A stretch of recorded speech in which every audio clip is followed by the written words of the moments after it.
In this video, we're going to determine the molecular geometry of organic molecules along with the bonds present and the hybridization of the central atom. Identify the molecular geometry of the following organic molecules and indicate the bond angles around each central atom, as well as specify whether the molecule is polar or nonpolar.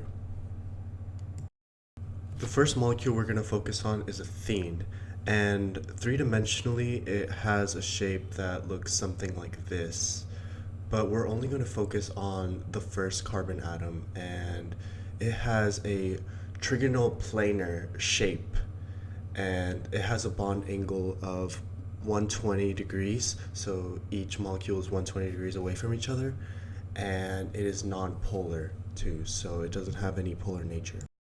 So the next molecule I want to talk about is ammonia, and this is NH3, and three-dimensionally it looks like this.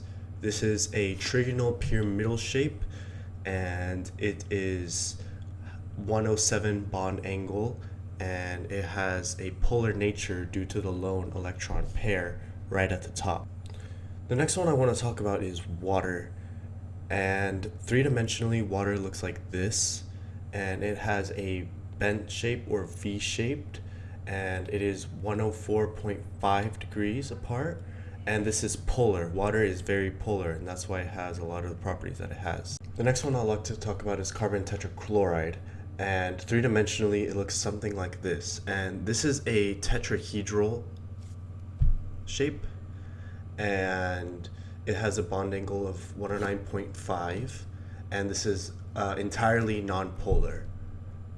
So the next one is acetic acid, and this is what is found in vinegar. It looks something like this, but we're only going to focus on the carboxyl group right there because it has a trigonal planar shape and a bond angle of around 120 degrees, along with it being polar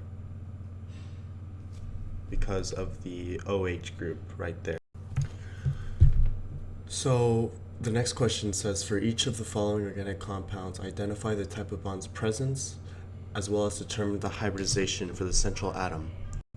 So again, we're going to go back to ethene, and I already showed you the three-dimensional shape. It looks like this, and it has one sigma bond here, and then another sigma bond here, and then it has one sigma and one pi bond right there at the double bond.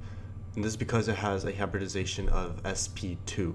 And the reason why it has a hybridization of sp2 is because the central atom of carbon is connected to three other atoms. So three atoms, not bonds. And I want you to think of it as if you're adding orbitals. S plus P is three atoms connected. And the next one I want to talk about is ethene, which looks something like this and has a sigma bond here and one sigma and two pi there. And the hybridization for the central carbon is sp. So the next one I want to talk about is ethanol, and it looks like this, and it has all of the sigma bonds, as well as each carbon atom having an sp3 hybridization. And the next one I want to talk about is acetic acid, which looks something like this, and it has one pi bond here and one sigma bond here, and its hybridization, in it we have to include the lone pairs, so it has a hybridization of sp3 right here, and it has an sp2 right there because it's connected to three atoms, as well as an sp2 right here where it's connected, and sp3 here.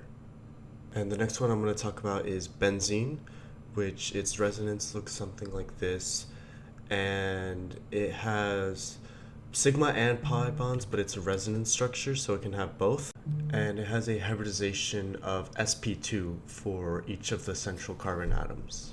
Thank you guys so much for watching. I hope you have a wonderful rest of your day.